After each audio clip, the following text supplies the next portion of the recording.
ngopi tebal. Ini hanya ngopi tebal. Ngobrol pintar tentang banyak hal. Ngobrol pintar tentang banyak hal. Bukan kami nak cari pasal, bukan pula nak buat hal. Bukan pula nak buat hal. Bolehlah kita merenyeh, Bolehlah kita merenyeh, tapi janganlah menyalah. tapi janganlah menyalah. Pakai akal cari solusi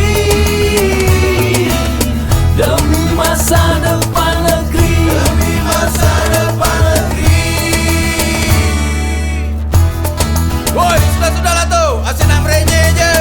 Hai, kami ini nak merenyeh, bukan nak menyalah. Lah, melodi lah lagi.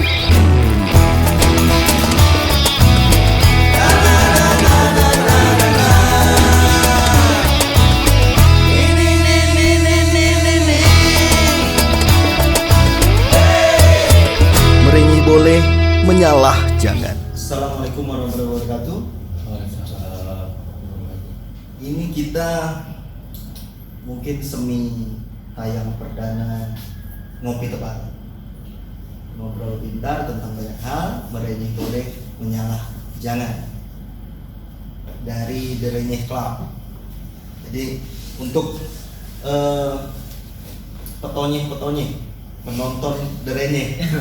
Istilah baru. Jadi fansnya itu namanya tontonnya ya. Nah, semi tayang perdana ini kita menghadirkan narsum yang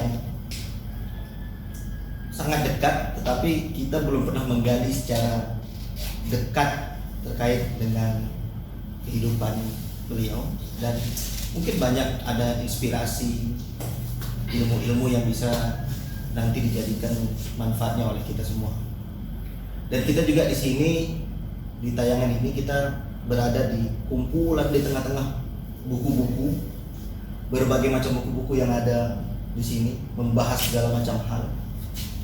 Tetapi kita juga percaya bahwa ada hal-hal dalam kehidupan ini yang itu tidak bisa kita dapatkan dari sebuah buku. Walaupun buku merupakan adalah gudang ilmu. Karena buku yang paling juga banyak manfaatnya adalah buku berjalan, yaitu adalah pengalaman dari yang namanya kita dalam kehidupan ini. Dengan saya, Emron Andaka. Berikutnya mungkin ada di sebelah saya juga. Kenapa sendiri? Ya, saya Alfiandri. Sebelah ini, Saya Faisal Adam. sebelahnya lagi. Saya Agus Andika. Lewatkan ke sana. Saya Hengki Muhari. Yang itu dialah narasumber. Siapa? Saya Teguh Iswanto. Teguh Susan. Baik, kita langsung mulai. Bang Teguh, Siap. siapa? Alhamdulillah berjualan di Slow lah nanya. ada Teguh nih. Narasumbernya gue. Jadi kau ini 10 menit yang lalu belum menjadi narasumber. Tapi karena kita melihat ternyata datang narasumber tadi lebih kurang 15 narasumber, kita lihat tidak, masih Teguh yang layak menjadi narasumber. Seleksinya ketat ya, itu jadi Seleksinya narasumber. ketat. Mungkin untuk pertama dimulai saya menjelaskan sedikit tentang Bang Teguh ini. Bang Teguh ini asli anak Tanjung Pinang, ya, pernah bersekolah di SMA 2, terus merantau ke Jogja, ke Jakarta, juga ke Surabaya, dan beliau memiliki bidang khusus, yaitu adalah di bidang seni, khususnya lagi adalah di musik. Beliau sekarang seorang komposer, arranger, juga seorang produser, ya, dan masih terus berkarya.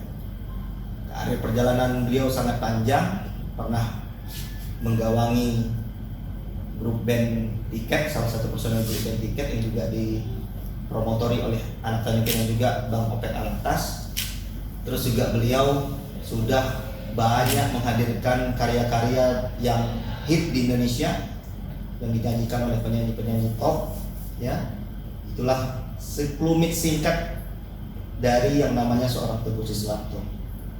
Tapi kenapa kita angkat beliau?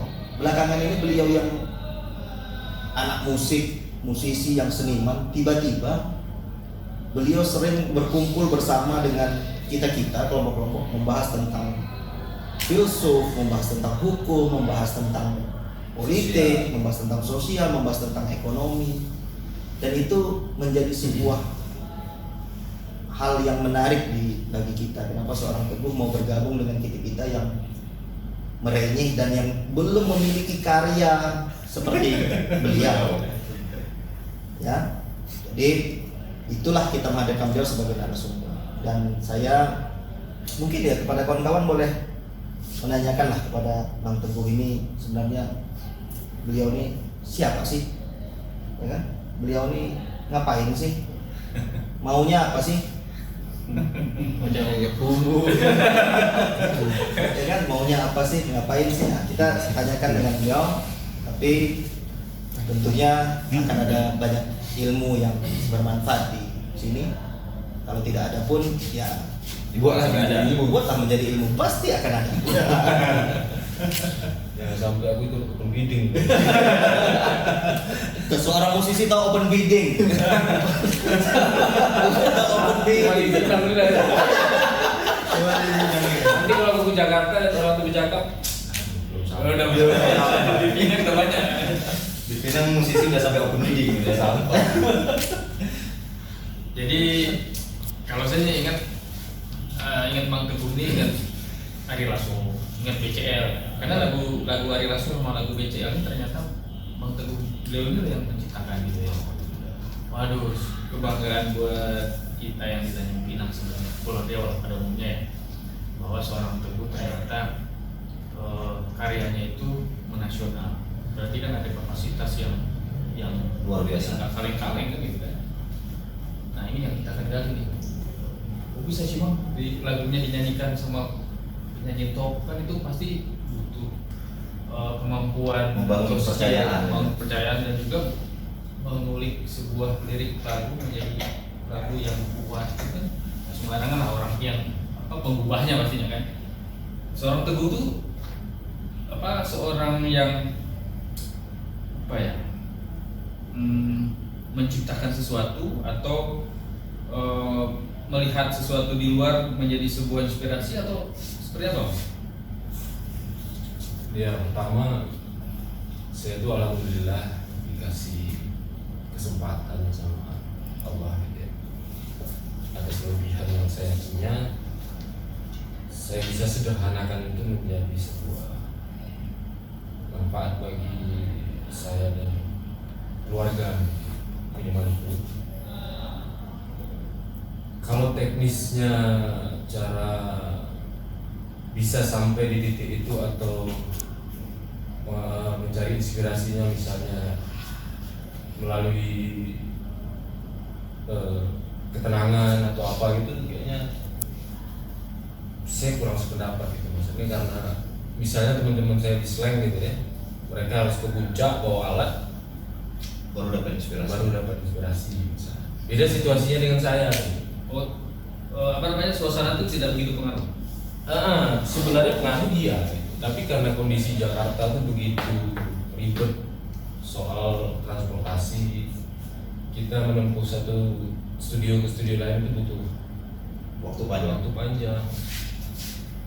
Jadi saya harus bangun itu di studio. Situasi suasana terus dibangun. Dan ketika proses teknis pembuatan itu, kita kayak metik bunga aja gitu. Barang itu udah di atas. Dan saya nggak bikin lagu buat si A gitu enggak. Oh gitu. Bikin aja. Waktu udah 200 lagu ya tak laku-laku. Entah nanti untuk siapa gitu ya. Yang penting bikin gitu Bang. Iya. Waktu di tengah jalan, saya sebelum masuk ke Ari Lasso tuh pertama lagu lirik itu kan udah lagu tuh hampir 100 lebih. Konsultasi sama teman-teman yang sudah duluan gitu kan, ya nggak ada jawaban juga. Tapi karena kita menikmati situasi itu, dia jalan terus, akhirnya sampailah jatahnya ke saya kan masuk si lagu lirik. Setelah lagu lirik itu masuk di industri, baru lagu-lagu yang di belakang itu diambil semua akhirnya. Ikut semua jadi ikut semua ya. Yang 200. Padahal itu lagu ke 100 ya. Udah lama. Jadi lirik itu adalah lokomotif, yang lainnya gerbong. Motif. Jadi dia memang kuat lagu itu, di sisi perjalanannya juga kuat gitu. Tidak lagunya aja yang kuat. Nah itu perjalanannya nih yang kita gali nih. Karena dari dia itu yang lainnya bisa dipercaya kan lagu kayak lagu gini misalnya si Dani buat lagu A gitu ya. Iya. Tembus itu yang lain kayak kucing dalam karung dia tuh. Iya. Yang penting ada nama Dani sampai waktu itu di Stara itu dia nggak penting lagunya apa tapi dia penting brand kalau nggak Derek Dani buat ditaruh di depan toko di Stara nih rilis Iya. kan sampai sebegitunya kepentingan sebuah brand. Nah kembali apa mencari inspirasi tadi. Jadi katakan harus ada di studio. Berarti apakah dalam hal ini jiwa itu harus menyatu di studio dulu mas, baru keluar inspirasinya tadi tinggal memetik bunga atau apa seperti apa? Iya, kalau di studio itu kan udah kita bangun apa yang kita mau dari warna, dari pencahayaan, situasi itu pertama. Kalau bunga yang kita petik itu kan memang barang yang sudah kita gelinding dari dulu. Dari SMP kita udah nulis nih, dia nggak akan mungkin hilang, dia tersimpan. Suatu saat dia akan keluar itu. Nah cuma cara kita ngeluarin itu kita kadang-kadang Terus suasana Maksudnya gini, kalau studio itu kan infrastruktur, artinya semua ada di situ. Kalau ada imajinasi atau inspirasi langsung bisa kita tuangkan menjadi lagu karena infrastrukturnya ada di studio. Tapi sebelum masuk ke studio tentu Bang Teguh kan melewati banyak perjalanan yang tanpa infrastruktur, misalnya serba sulit lah untuk mencapai titik itu. iya waktu itu begitu saya keluar dari tiket, Opik nelpon pembuatnya, wah udah keluar dari tiket dulu, udah, ayo ngapain, ayo. Siapa bosnya Pik bilang, kacau nggak ada yang bosnya gue bilang, ada si lain dulu, ada si Pak, nah berangkat lah, justru aku berangkat ke studio Pak, kenalin sama Pak, disitulah aku ngeliat si Pak itu begitu heroik, begitu energinya tuh kayaknya nggak habis, betul-betul menikmati kayak anak-anak mainan gitu ya. Sosoknya kuat ya. Di situ banyak musisi kan. Nah, situ apa ya mulai bicara tentang industri. Ya, aku baru masuk di situ tuh. Ini Pak Burman ex gitaris Slang. Slang, ya. Biar yang lain maksudnya tahu gitu kan. soalnya di sini ada Pak juga, tapi Faisal. Oh iya. Jangan sampai salah nanti pemirsa. Jadi pertegas. Harus dipertegas. Terus gimana ceritanya sampai seorang Bunga Citra Lestari yang kepincut dengan lagu yang diciptakan Mas Teguh atau memang menawar Atau dipindah? atau bagaimana? Atau dipindah setelah lirik tadi Kalau di tabungan itu aku pecah saya. Itu lagu yang judulnya Kecewa. Kecewa. Yang di YouTube juga tuh yang nonton sudah puluhan juta. Terus juga kemarin masuk dalam kategori lagu Billboard Waktu. tak lekang oleh waktu, ya.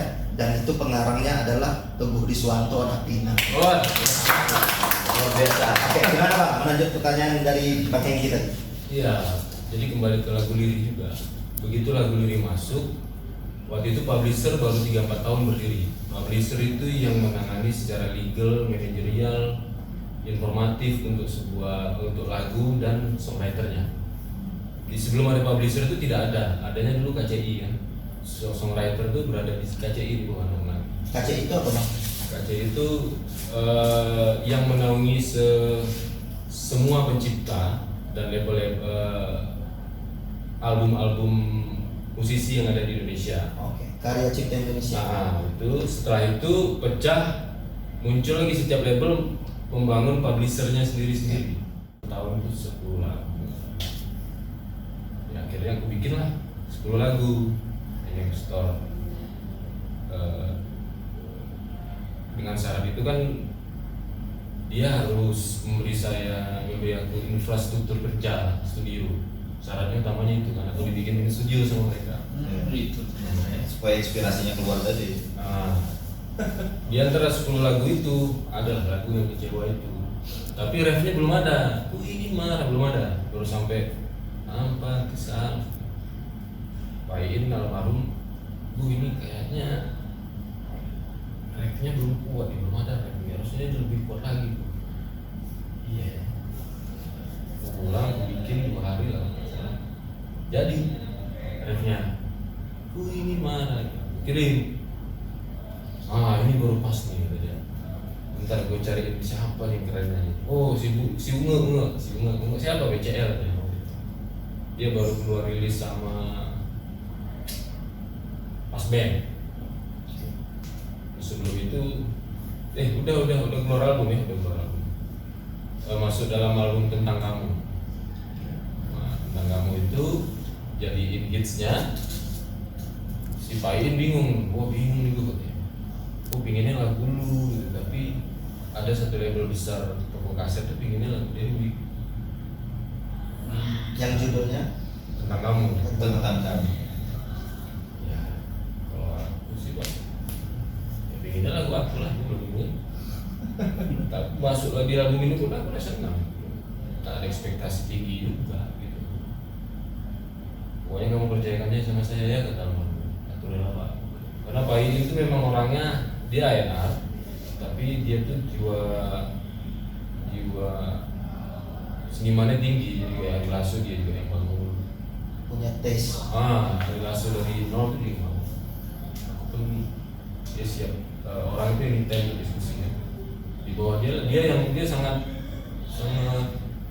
gua tuh sama lagu itu demen banget gua, cuman lu belum ketemu siapa bukan saya. Dia merasa ada gaya gitu, gaya penulisan.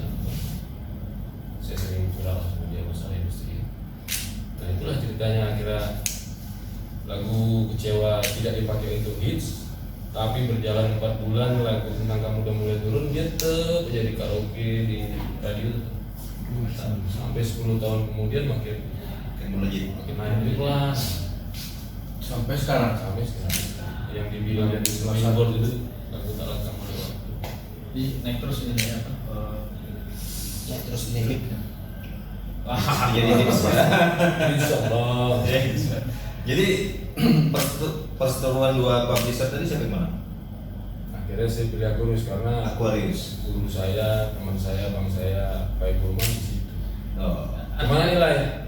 Udah Aquarius aja lah, Aquarius aja. Artinya menunggu industri musik perjuangan juga untuk masuk ke dalam. Sangat penuh perjuangan, tapi karena mungkin saya menikmatinya, jadi nggak ada rasa berat. Nggak ada sama sekali. Karena orang bertanya, dia bilang Jakarta keras, saya bertanya juga. Keras tidak keras mungkin itu relatif, tapi sehat tidak sehat bisa dibilang industri musik sekarang sehat atau tidak? Nggak sehat. Tidak Sekarang sehat. agak mendingan sehat. Oh, Sekarang. Ya mungkin gini. Ini tadi kan karyanya Bang Teguh yang sudah merasuki logika musik Indonesia yang luar biasa. Saya tuh sebenarnya dicari tahu behind-nya, behind life-nya Bang Teguh.